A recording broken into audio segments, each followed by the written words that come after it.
Okay. Good morning, everyone, once again, and thank you for joining.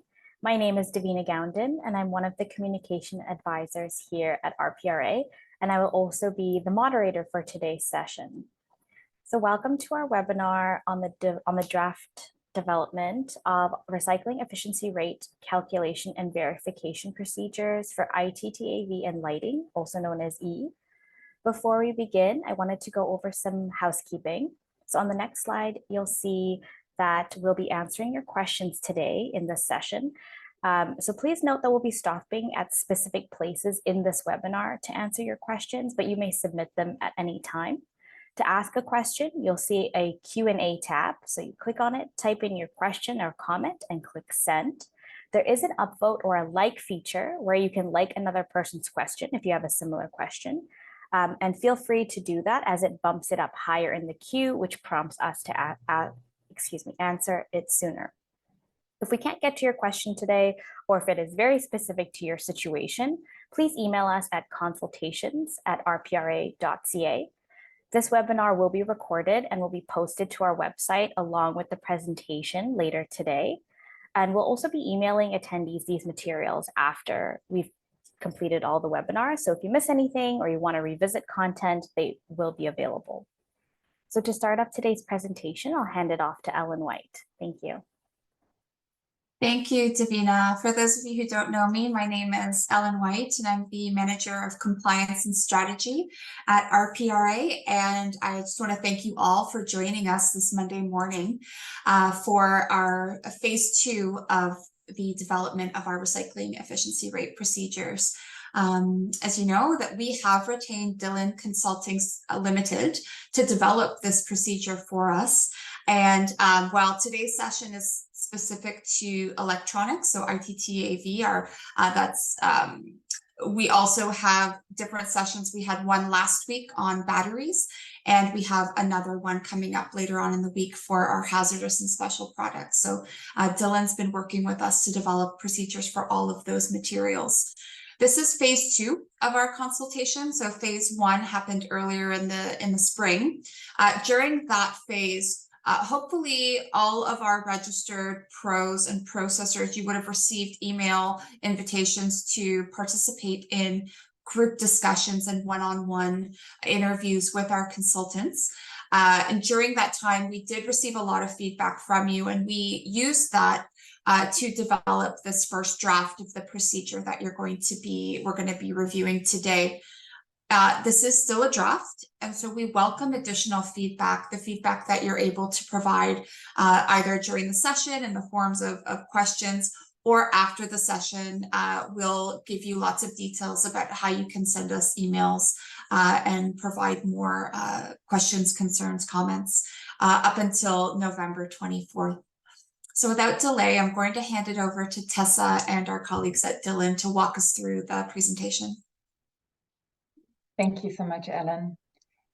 So I'm Tessa Vlanderen. I'm the Circular Economy Lead at Dillon Consulting, and I'm joined here today by my colleague, Sydney Baker, whom you will hear more from later in this webinar. For the agenda today, we will start by providing an overview of the timeline for the finalization of the procedure review and share the principles that we used in the development of the procedure. Then we will take you through the draft procedure in 2 parts.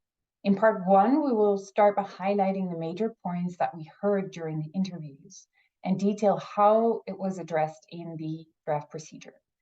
In part 2, we will walk through the procedure step by step. Next slide. We started development early this year, as Ellen mentioned, with background research, reviewing the submitted verification reports and engaging with our subject matter experts before starting the conversation with pros and processors in the interviews. We drafted the procedures, again, in collaboration with RPRA and with our subject matter experts, and we are here today to present the results of this effort.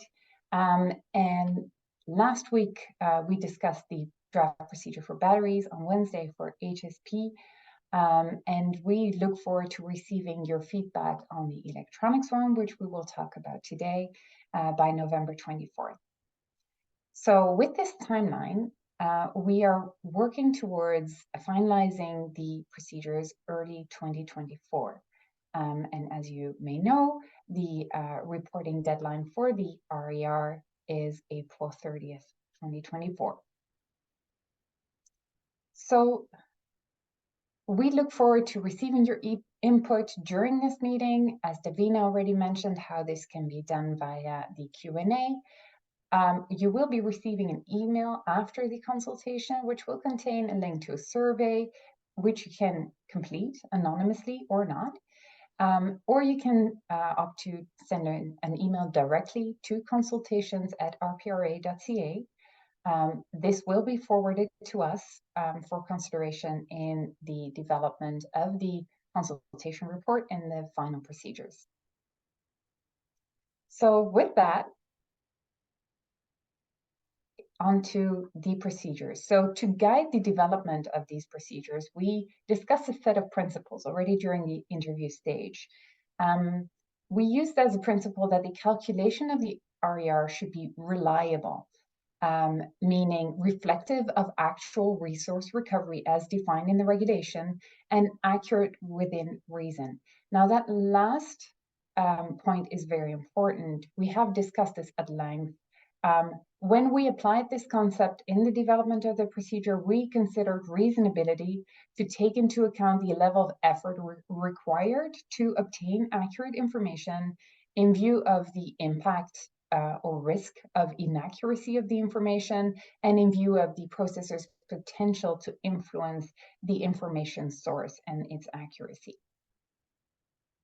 The second principle is of verifiability and auditability. So we consider that the calculations have to be standardized in order to be comparable and reproducible and fair.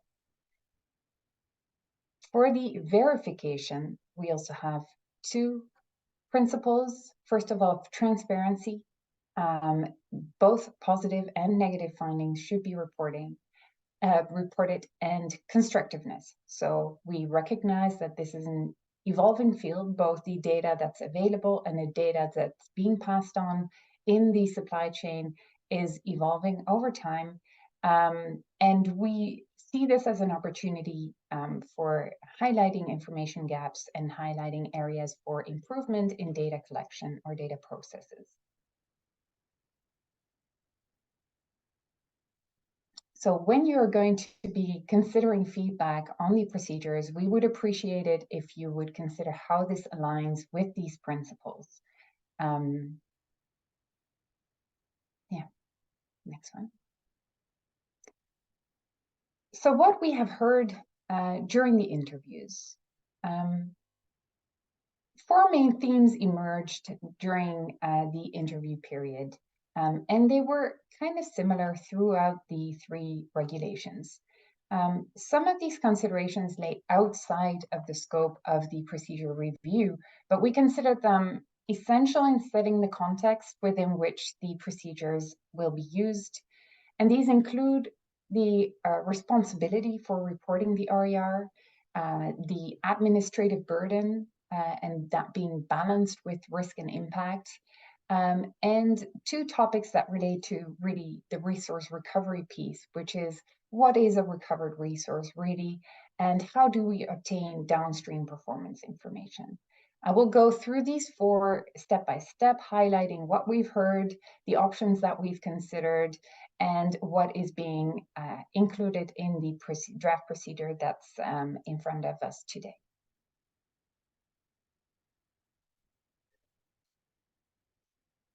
So the first one, the RER reporting responsibility. It was noted that the RER reflects the performance of the full recycling value chain, which is to a certain extent also influenced by product design and by how materials are being collected.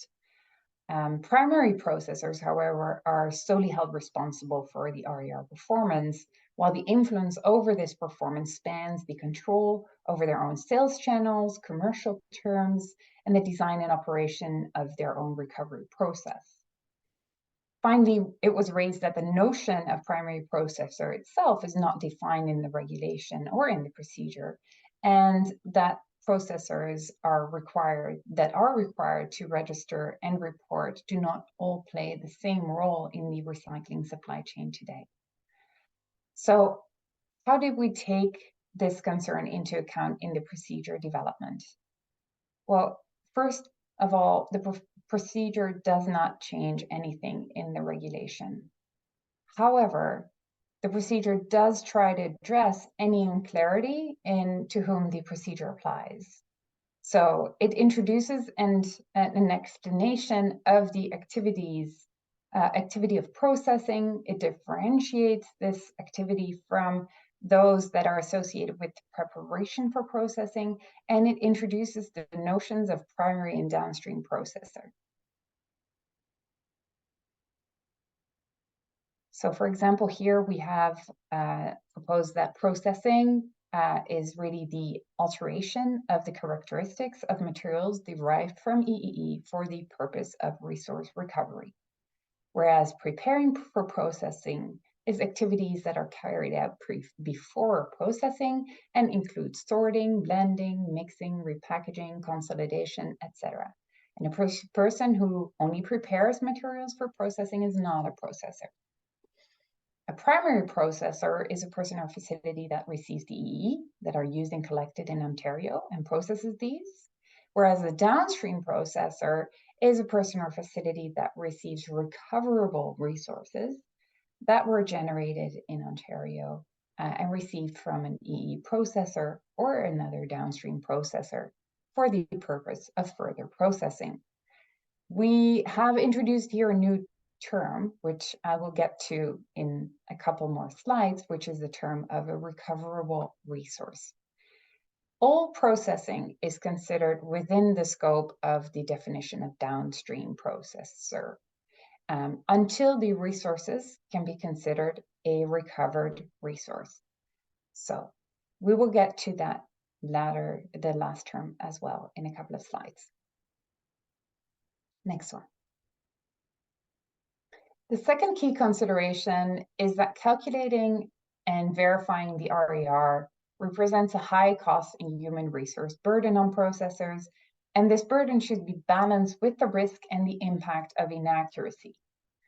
Also, we've heard that audit and verification scopes sometimes overlap, which may, for example, be the case with the R2 standard. In the procedure development, we consider two approaches to address this concern. First of all, the reduction of the RER verification frequency for low-risk processors. And the second option considered was the reduction of the overall effort of calculation and verification. The second option is what is included in the procedure today. So how we try to incorporate this. First of all, the verifier may be a first party. Secondly, the sampling procedure allows for the verifier to reduce the sample size based on other audits that have been undertaken that are similar in scope. And thirdly, the time frame over which the RER mass bands is to be calculated. We considered to what extent can that time frame be reduced.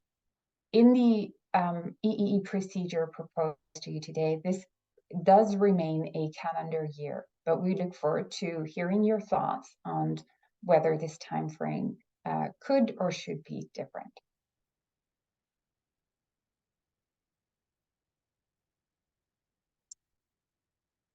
So thirdly, the recovered resource definition.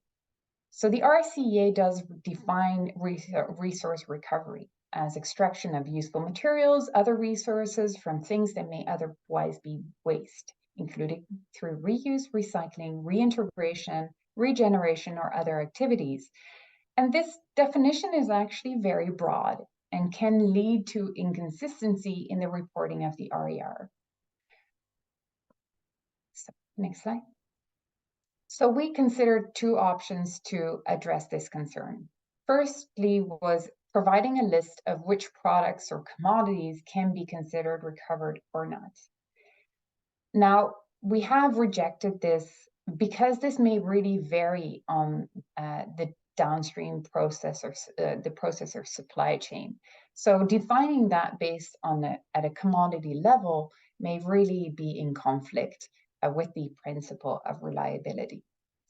The second option that we considered is really improve the guidance and provide clarity on how to determine whether a resource can be considered recovered or not. And that's what is proposed today.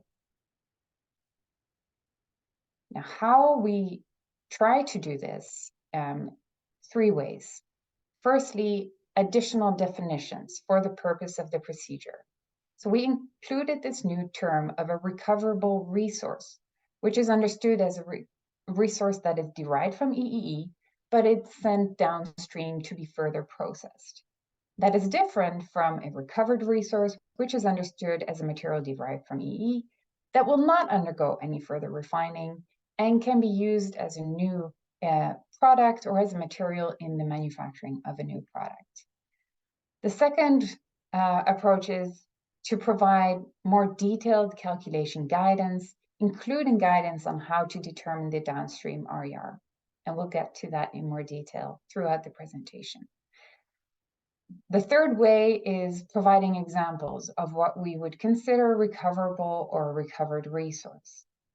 And again, this is something Sydney will get into in a little bit more detail later on.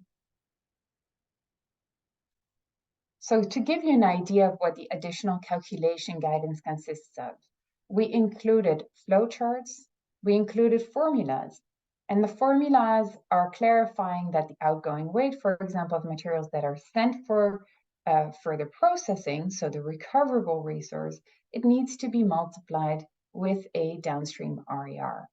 So this downstream RER becomes a key input into the RER calculation. Which brings us to the last consideration, which is the access to this downstream performance information. And what we've heard is that this information is typically considered commercially sensitive, not passed on willingly in a supply chain, or difficult to even derive at all. Processors also are not given access to this information necessarily, or can be unable to verify the information provided. So what we have considered is setting standard downstream RERs for commodities. The second option considered was for processors to obtain an RER statement from downstream processors who can then self-declare their RER in line with the calculation guidance provided in this procedure. And the third one was to allow the downstream RER to be estimated by the processor based on a thermodynamic analysis. The first option, well, none of these options really, and most of these were discussed during the interview process. None of them received really broad support. So we want to, again, highlight what some of the advantages and disadvantages were to all three. And we have included in the procedure the second one. However, we would appreciate to obtain feedback on all three. So for the downstream, standardized downstream RER, this is similar to defining whether something is a recovered resource or not based on the commodity type. This ignores the differences between processor downstream supply chains. It also is difficult because there is a lack of standardized specifications for the products of primary processing. So it also ignores the diversity there. And in the absence of standardized categories, it becomes very difficult to actually implement this. It does have as an advantage that it's a low administrative burden. Next one. So for the downstream processor self-declaration, this is The positive here is that it aligns with the existing practice in at least some of the supply chains. It is a lower administrative burden for the downstream processors, but it has its disadvantage that downstream processors may not actually be responsive to processors, and especially not if the processor represents an insignificant amount of their feedstock. And the RER may be difficult to determine for a downstream processor, especially when it receives a wide variety of feedstocks. So the last option, and I'll start here again with the disadvantages, is thermodynamic analysis. Now, theoretical analysis is bound to overestimate the actual yield of a particular feedstock, because it always assumes certain ideal conditions, and that may not be reflective of the actual design of the equipment, and certainly not of the actual operational reality within which this equipment has been operating for a certain period of time. The second disadvantage is that processors may not actually have sufficient information on the actual process that is happening downstream, the specifics of the process. You may know at a high level what the type of technology is that is being used, but certainly not of the details of the design and the equipment that was actually operating there and under which conditions it's operating. So we recognize that this is going to be a rosy picture of the actual RER. That being said, it could be a reasonable way to calculate the yield of some recoverable resource stream, especially in cases that the RER is actually really difficult to determine, in cases that this stream that goes from the processor to the downstream processor represents only a very small portion of the total diverse feedstock that this downstream processor is receiving. It may have a high effort in the first year to conduct this analysis, but in subsequent years, this could be also represent a reduction in effort. So next slide. So we would like to obtain feedback on both those last two considerations for sure, relating to the recovered resources, and hear from you whether all the proposed options sufficiently address or increase clarity on how to determine the weight of recovered resources, and whether you think they reflect the principle of accurate within reason. Next one. So for all considerations, we would like to know whether we overlooked any options to address concerns, and for the proposed options, here if any considerations were overlooked. And if you can provide any information on specific challenges that you anticipate with the proposed approaches, we would much appreciate to hear that. And with that, I think we have some time for a Q&A. Yes, thank you, Tessa. So now is our opportunity to answer any questions. I don't see any in the Q&A tab, but I'll give folks a few minutes to type in their questions and then we can go ahead.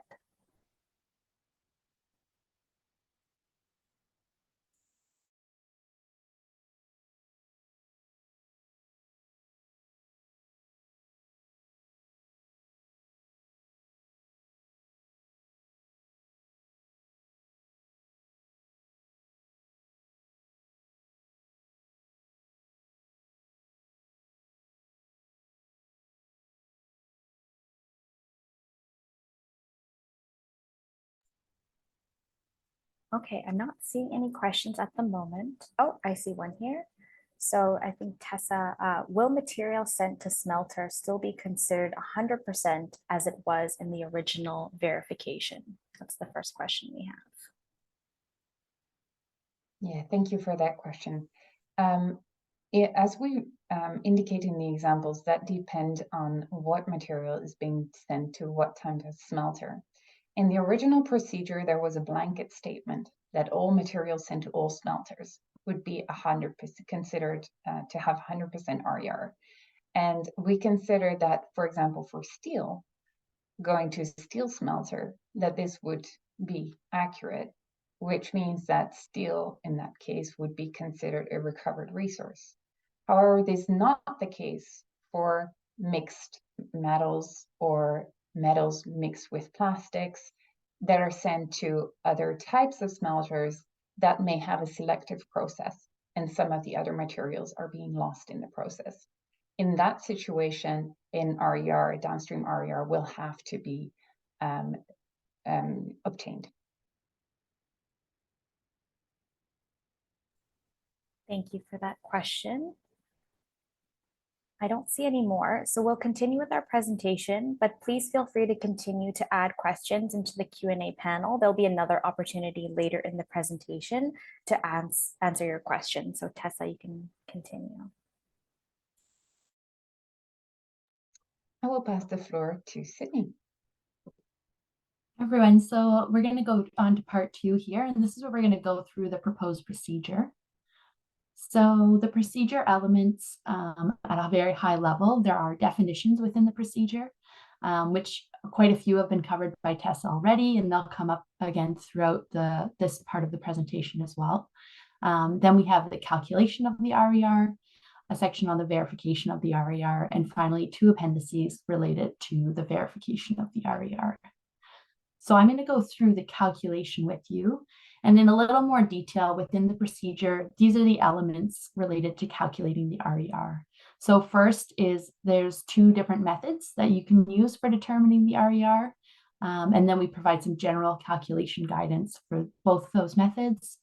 And then we'll go through the RER calculation formula itself, and then the determination of the weight of E received for processing. So that's going to be the total weight, which is one of the inputs into the calculation. And then the determination of the weight of recovered resources, which includes the determination of the downstream RER. And the weight of recovered resources is another input into the RER calculation. So first off, these are the 2 different approaches that we're proposing to be available to processors. The expectation would be that most processors will use the mass balance calculation. And this, as the name implies, is a calculation based on the total weight of materials received and processed in a calendar year.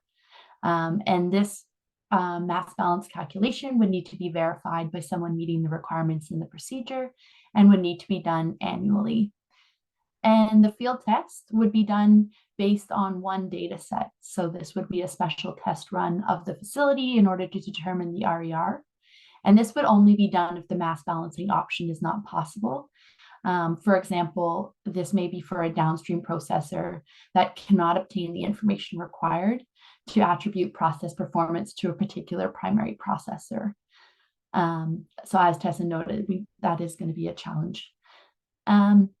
The field test will need to be done under the supervision of a person meeting the requirements in the procedure, and it will be completed at an interval that is the lowest of the following, which is once every 3 years when there's material changes to the process or feedstock.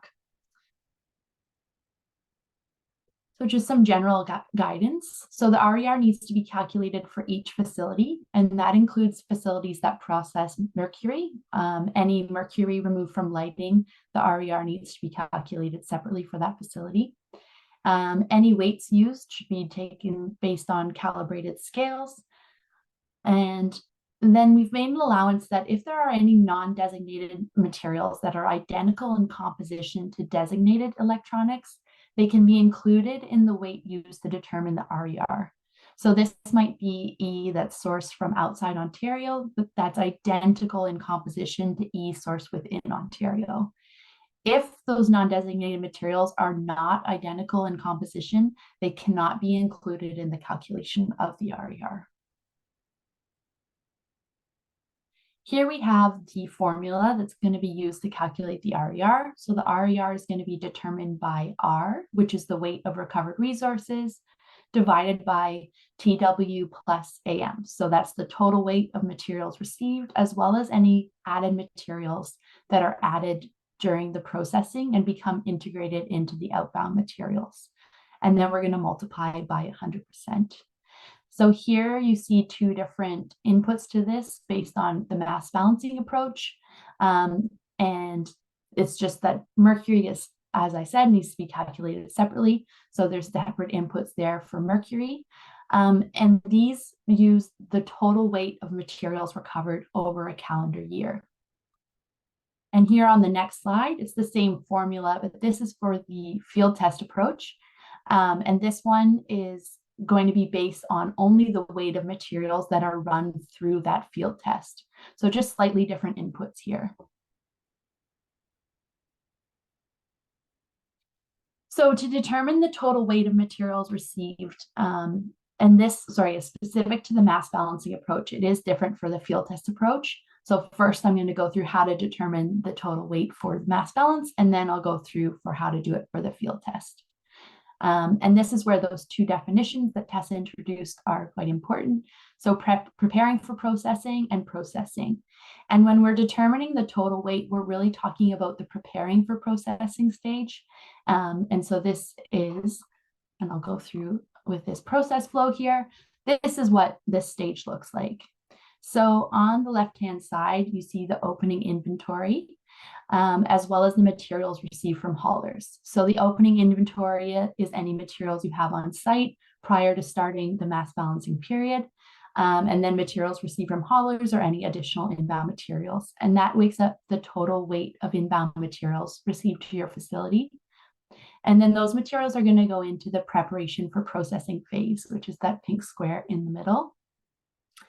And at this point, we're going to be removing any non-designated materials, any E sent for processing at another facility, batteries sent for processing at another facility, as well as E sent for refurbishing or reuse. And finally, there's a closing inventory. So that would be any materials that are not processed during the time frame. So once you've removed all of those materials, you're left with your total weight of received E, and that's going to be one of the inputs into the calculation of the RER. And here on this slide, this is just to highlight that we did create an Excel-based mass balance template. I know it's quite small. I'm not expecting you to be able to see what's here. We just wanted to let you know that this tool was created to assist processors in the calculation of the RER. And throughout the procedure where this mass balance template is used, we've referred to the steps that need to be completed at each step of the procedure. So this is a resource available to processors to try and assist in the mass balance calculation. So next, to determine the weight of E received for processing when doing the field test approach, the total weight is going to be the weight of feedstock used to run the field test. So the expectation here would be that the sort of preparing for processing stage has already taken place, and you have the total weight that is materials designated E that's going to go through the process. And in the verification section, we'll talk a little bit more about the requirements for this feedstock composition. So the determination of the weight of recovered resources is the same for both the mass balance and the field test approach. And this comes back to those definitions of recoverable resource and recovered resource. So again, a recoverable resource is going to be sent to a downstream processor for further processing, where a recovered resource is going to be used to displace virgin materials in the manufacturing of a new product. And these are some examples of recovered and recoverable resources that have been provided. It's not an exhaustive list. This is meant to help processors understand the two definitions. But we are asking for feedback on this. If there's any other materials that you feel should be included in the list, and if you could provide what designated material and process leads to those materials. So I'm not going to pause here for responses, but feel free to add something in at the end of the presentation. And also just note that within the procedure itself, there's some additional examples about biomaterials that can also inform this response. So when we're determining the weight of recovered resources, this is really the processing phase. So on the left-hand side, you see the total weight of E received, and that is derived through that first piece of the the calculation that we spoke about. So the total weight is going to go into processing. And at this stage, there may be added materials to the process. So that would be any materials that are incorporated into the process and become part of the outbound materials. So those need to be added in here.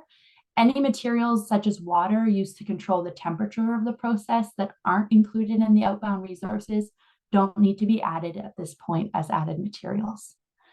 And then the outputs from this are going to be unrecoverable materials. So that's anything that's landfilled, incinerated, used as fuel or fuel supplement, or deposited on land. And it could also include process losses such as evaporated water. And then the other two outputs are recovered resources. So those are materials that are recovered by the processor themselves, as well as recoverable resources sent to a downstream processor. And those will be used to determine the recovered resources from those downstream processors. So here is the formula for determining R. So R is going to be, so the total weight of recovered resources is going to be the weight of recovered resources from the E processor, as well as the weight of recovered resources from all downstream processors. And when determining the weight of recovered resources from the downstream processors, you're going to be looking at the weight of recoverable resources sent to those downstream processors, as well as the RER of the downstream processor. So you're going to multiply the weight of recoverable resources by the RER of the downstream processor. So again, these are the three types of outbound materials. They're recovered resources, recoverable resources, or unrecoverable materials. And it's really important, as I've said, that these materials are summed by groups corresponding to their next processing or disposal destination. And as you saw, that's because for each downstream processor, you're going to multiply the weight of recoverable materials that were sent to them directly by their own RER. So they do need to be grouped by next destination.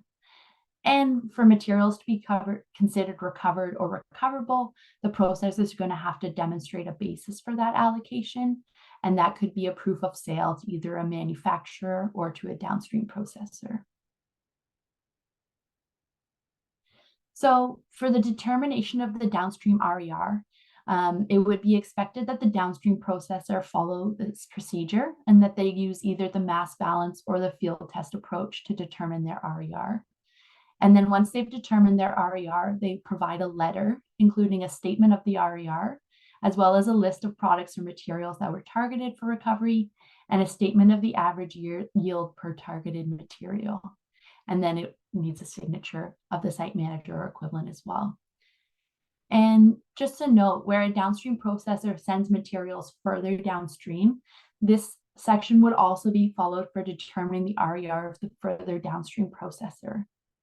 And this really goes to the definitions of primary and downstream processor. So here I'll bring these back, and you'll see in the downstream processor definition there that all processing activities are considered in scope of this definition until the resources can be considered a recovered resource. So it really does keep going right until the end of the processing when there is a recovered resource. And here I'll just highlight again the mass balance template. And this section here helps you calculate the weight of recovered resources from the downstream processors and then calculates the RER itself. And if all data is inputted into this template correctly, there's also another section that's not shown here that will calculate a mass balance, and it'll ensure that all inbound and outbound materials in the time frame equals 0.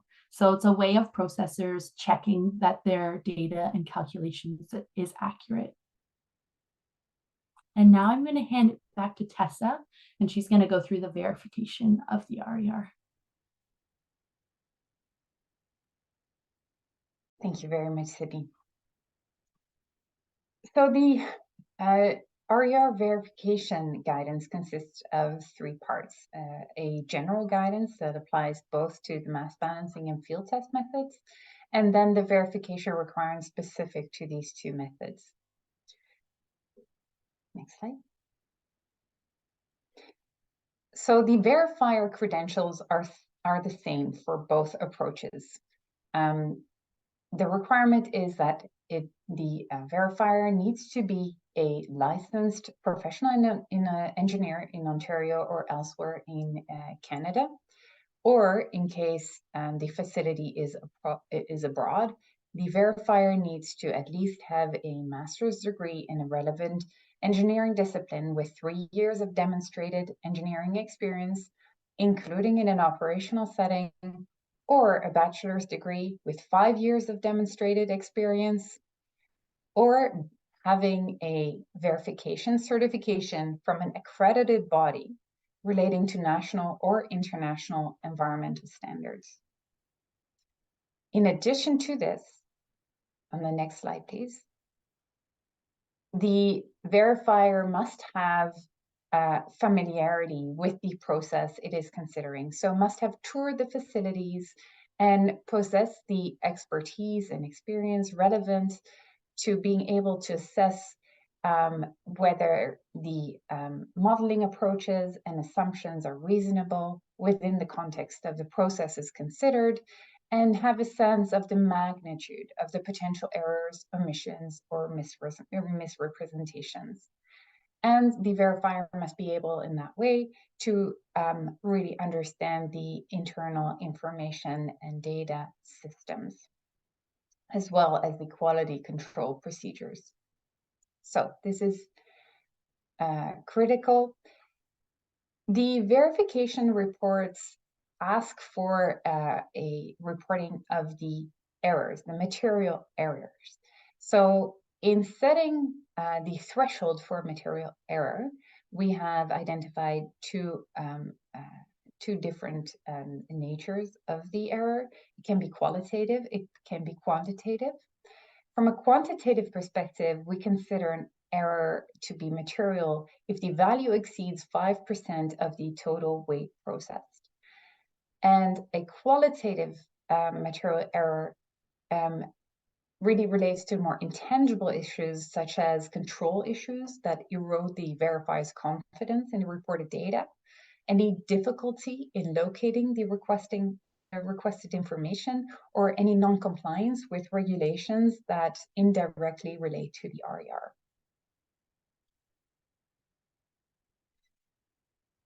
Now, for the mass balance method, throughout the full verification process, the verifier will be required to conduct the following activities. Of course, first of all, assessments of the data, which is based on completeness, consistency, and accuracy.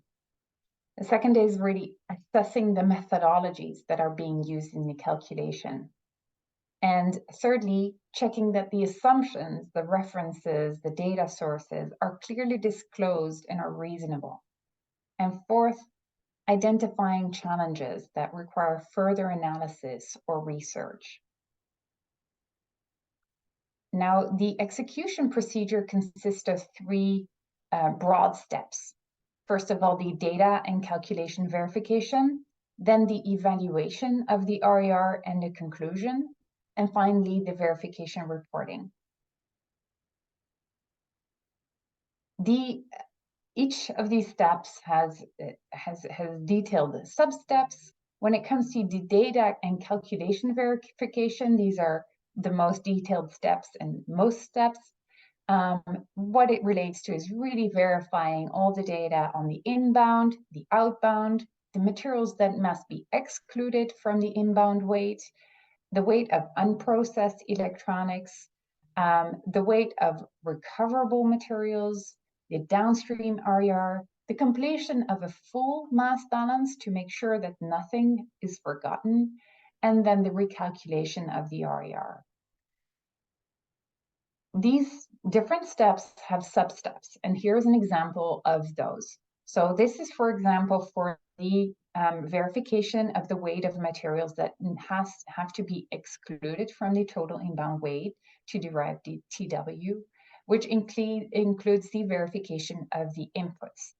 And if these inputs are estimated, for example, a composition study or tracking system is being used to determine the input, then the methodology has to be assessed by the verifier in accordance with what is going to be Appendix B. We'll get to that in a second. If the inputs are being measured, then it needs to be a verification of the calibration log of the scale. Another example is the verification of the outbound material weight. Here, for example, the verifier will be looking at comparing the data points with bills of ladings or manifests, focusing on verification of the weight, verification of how this weight was categorized as recoverable or unrecoverable or recovered, or in case of hazardous waste, it has to be aligned with the mentioned disposal code, and a verification of the destination. Next one.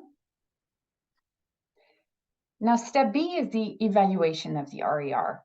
And in doing so, the verifier, it has to consider the sufficiency and appropriateness of the evidence, any material misstatements, conformity with the guidance provided in the procedure, and any changes compared to prior reporting periods.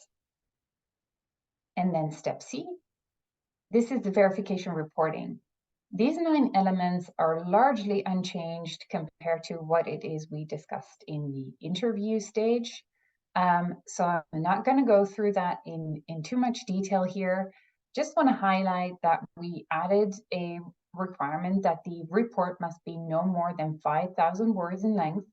This is to ensure consistency among the verification reports and also make sure that when a verifier is being asked to provide services, that they do not provide any excessive requirements or any excessive reporting more than what is really necessary for the authority. So next one. Now on to the field test. The determination of an RER using the field test method requires 2 documents that have to be signed off by a field test verifier. That is the test plan and the verification report. And I'll go quickly through both of those. The field test plan really has to include the feedstock composition and make sure that the feedstock has a composition that's representative of the average of materials collected in a year. And the operational settings also have to be representative of normal operating conditions in a year. Finally, the batch size has to be considered that allows for the test results to be representative, again, of normal operating conditions. And finally, there has to be a description of the data collection approach. The verifier and the facility manager must sign off on the field test plan. Next one. The field test verification report is a little bit different from the mass balancing verification report in that it provides much more information on the actual process to derive the RER and it inputs into the RER calculation. So for example, it would include a description of the field test process, including a statement of the feedstock and products that are targeted in the design of the test, and how this was really deemed to be representative of normal operating conditions. It has to include a summary of the calculation inputs and outputs that are generated throughout the field test. And it has to include a list of the outbound materials from the processing facility and all corresponding destinations, including destinations which may not have been within the scope of the direct field test, but are normal destinations for the processor to send their materials to or such materials to within the last 12 months. The field test plan has to be included as an appendix, and the whole thing has to be again, signed off of by the verifier. Next one. So just to go through the 2 appendices that we did mention throughout the presentation, these are important. So the sampling methodologies, here we propose for the samples equivalent of at least 50% of the total weight inbound or outbound of that facility to be reviewed. They have to be taken across the inbound source types, the outbound material types, and the outbound destinations. Now, this sample size is considered a recommended sample size, which means that we say that the verifier has the discretion or can choose to reduce the sample size, taking into consideration if any other weight audits have been undertaken by other competent third parties, and that this is demonstrated through audit reports or through certifications. And the verifier should ensure that the scope of such audits really overlap with the relevant parts of the verification execution scope for which the sample size is being reduced. Next one. Appendix B, we touched upon briefly as well. This is really the verifier assessing a methodology for being accurate or reasonable. And we provide a little bit of extra guidance as what we expect the verifier to take into consideration. First of all, the methodology being appropriate for the process considered. Second of all, the methodology to be reflective of the feedstock average composition and variation and total quantities received and processed. Thirdly, whether the inputs into the methodology were generated in the time frame for which the RER is being calculated. And fourth, the methodology to be updated and to reflect any relevant process changes that may have occurred.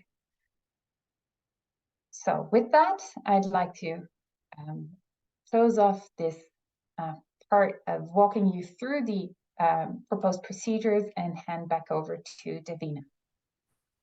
Thank you, Tessa. We'll pause here for a few questions. There was one question in the chat I wanted to address first, which was, is the mass balance spreadsheet available through web download or any other means? Yes, it is. It's available on our consultation page, and there's one for each draft procedure. Okay, and then in terms of our other questions, so I have a question for Ellen.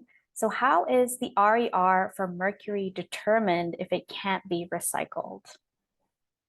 Yes, thank you for that question.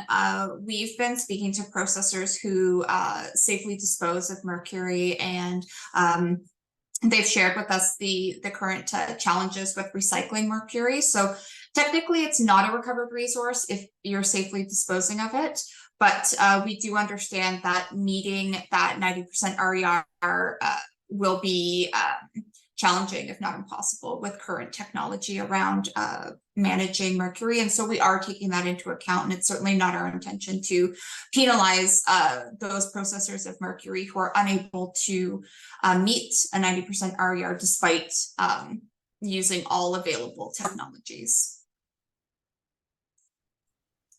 Thank you, Ellen. I think this question will be for Tessa.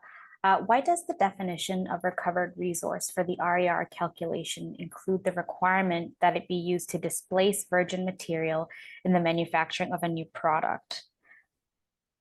And I'll just continue with the question. This would exclude the use of any recycled commodity used in the production of a new or novel product or process from being deemed an eligible recovered resource. Yeah, thank you for that question. It's a really good question. So let me put that out there. Defining this is definitely something that we would like to obtain feedback on. I think the comment is fair, that if we really only do this to displace virgin materials, then if you're displacing an existing recovered resource or recycled content portion, that would not count. I think that's a fair comment that we can take into consideration when reviewing the drafts. If you have any alternatives that you would like to see in this definition, or any concerns similar to these in how what the implications are for when we implement these definitions and these procedures, please share those with us. So thank you for that. Thank you. I also have another question here.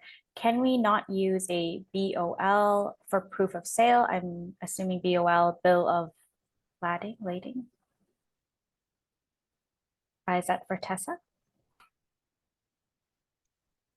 I believe we accept both as relevant documentation in the verification of the weights used in the calculation. So I am not sure about the question if it's not already addressed. Okay, thank you. If the person who asked the question would want to ask a follow-up question, please feel free to do so. I think this question is for Ellen. So if these proposed changes are expected to be adopted in early 2024, will our 2023 report, which is due April 30th, be expected to meet these new procedures? Yeah, our hope is that you would use these new procedures when calculating your RER for your the 2024 reporting cycle. I think what we would do is similar to what we did in 2022. We would ask pros and processors to follow the new procedure when calculating their RER, but then we would work directly with those processors who may not have met the required RER, and on a case-by-case basis, we may still allow them to be counted as a registered processor even if they haven't met those requirements. So our hope is that yes, you are using these new procedures next year, but then depending on how where your calculation lands, we would work with you directly just to make sure that everyone is that we're reviewing and we're being fair in our assessment of your use of this new procedure. Perfect, thank you. I think this will be a question for Tessa or Sydney. In the mass balance, non-program material weight is removed for incoming, but this person doesn't see where that material is accounted for in outgoing shipments, and they don't see where the mass balance will balance. Could you shed some light on that, please?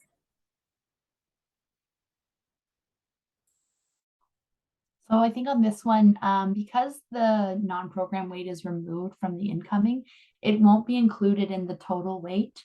So it won't actually be included in the calculation of the RER. So it's not considered, you're correct, in the outbound materials, but because it's removed prior to that weight going in for processing, it should still balance out. And sorry, I'm not sure if that was a very good explanation. I don't know if you can add any further, Tessa, but yeah. Sure, I think I know where Lisa is coming from. In some cases, if that material is processed together, the outbound materials include the weight of the resources that were derived from known program material. In this case, we expect a methodology, and that methodology to assess how the actual that only the material and the weight that is tied to the program material needs to be derived, and that methodology needs to be assessed by the verifier. So as Sydney mentions, the RER only considered the outgoing weight tied to the program material, so that's accurate. If that is not available, if that's not directly measured, there has to be a methodology, and that methodology should be transparent and verified. Perfect. We have two more questions in the chat, but I'm just going to switch gears to our consultation feedback poll. This is a quick poll. It'll take 2 minutes just to gather some feedback on how we can improve our consultations. For folks who still have questions, please continue to add them to the Q&A tab, and we'll finish off answering the rest of your questions. But if you could please give us some feedback in the next 60 seconds, that would be great.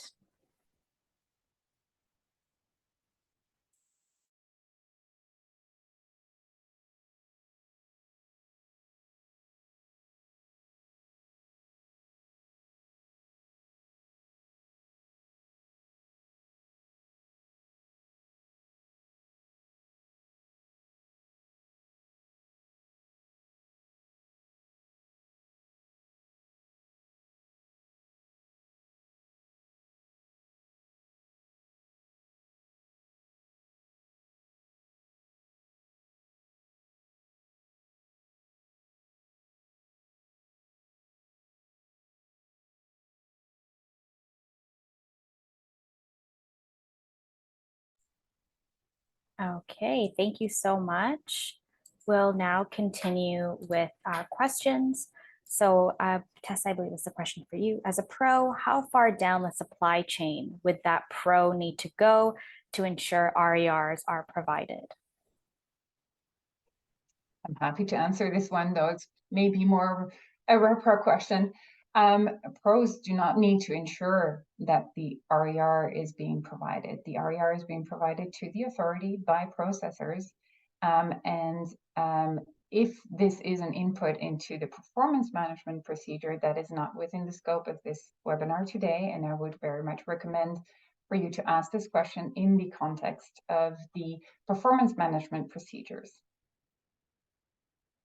Ellen, do you have anything to add?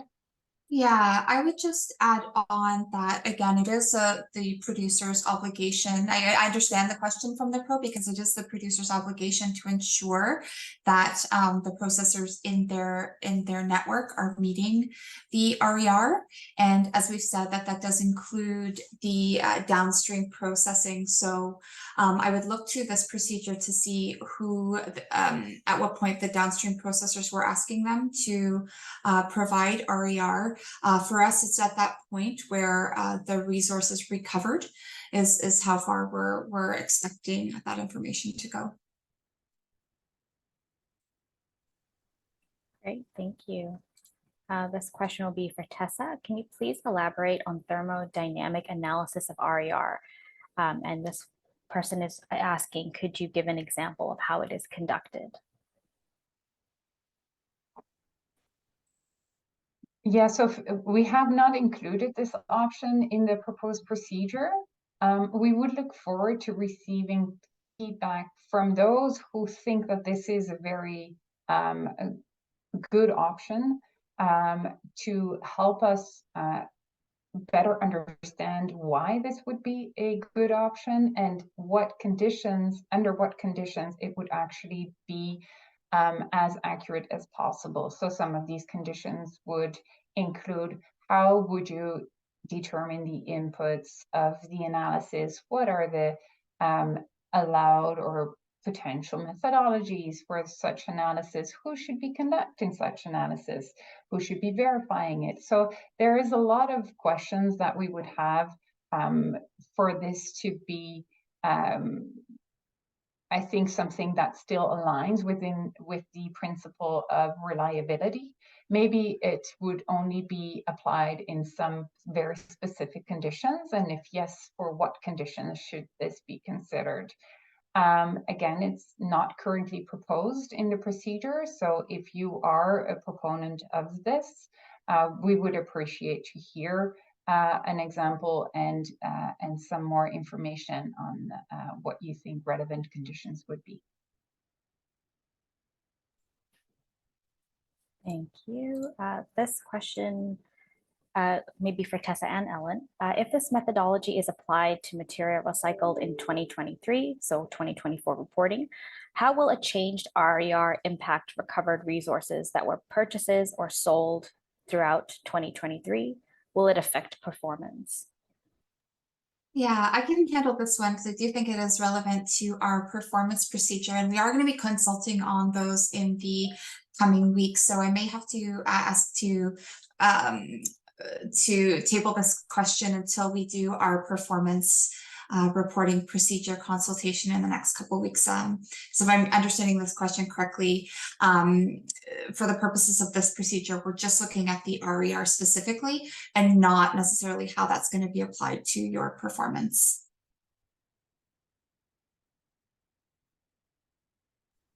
Thank you. We have one more question. So what consultation has been done with processors on the elements being requested? Has consideration been given to the added burden put on these processors? Yeah, I can answer that. We have extensively discussed the burden in relation to the actual intent of the regulation, the RER, meaning the actual risk of not having accurate data. The key is to continue to provide a level playing field and for the RER reported to be reliable, to be verifiable, standardized, comparable, reproducible, and fair. Within these, with these principles, this is where we landed. If you're of the opinion that we didn't land in the right place, we didn't make the right, find the right balance in this procedure, we look forward to your feedback on that. And the more detail you can provide on what it is you are considering of being of excessive burden, any particular aspect of this procedure that is very different from what you have been doing so far, and that is really increasing the burden for you, we would like to hear from you and better understand what that is. Ellen, if you have anything to add on this one, feel free. Yeah, no, I'm just going to echo what you say, that we definitely want to land at a place where the RER calculation is achievable for processors. Our goal is not to put undue burden on processors and pros. Perfect, thank you. I have one last question. So is it recommended that we use the mass balance spreadsheet used in this presentation, or can we continue using what we have in place, ensuring that the transparency is in place? I believe that would be for Tessa. Sydney, do you want to take that one? Sure. Yeah. So the mass balance spreadsheet, the template provided, is really a tool for processors to use. You're welcome not to use it and to use your own system, as long as it meets all the requirements laid out in the procedure, and as long as the verifier finds that it meets those requirements as well. So it is just a tool that's being offered. There's no requirement to use it, but just keep in mind that you do have to make sure that you're meeting all the requirements in the procedure. Great, thank you so much. Those are all the questions that we have. Just as a reminder, this session was recorded and the slides and the recording will be available on our website later this week. If you think of other questions, please feel free to email us at consultations@rpra.ca. Dillon will also be sending out a survey, so that you can share your feedback. Tessa, I'll hand it over to you to close the session. Thank you so much, everyone. Just want to thank everybody for your time, for considering these procedures, and for providing your feedback and thinking along with us on how to get to a place that this is going to be as supportive to the full system and to meeting the RER requirements in the regulation as possible. So thank you again, and we look forward to your feedback. Thank you, everyone. Have a great day. Bye.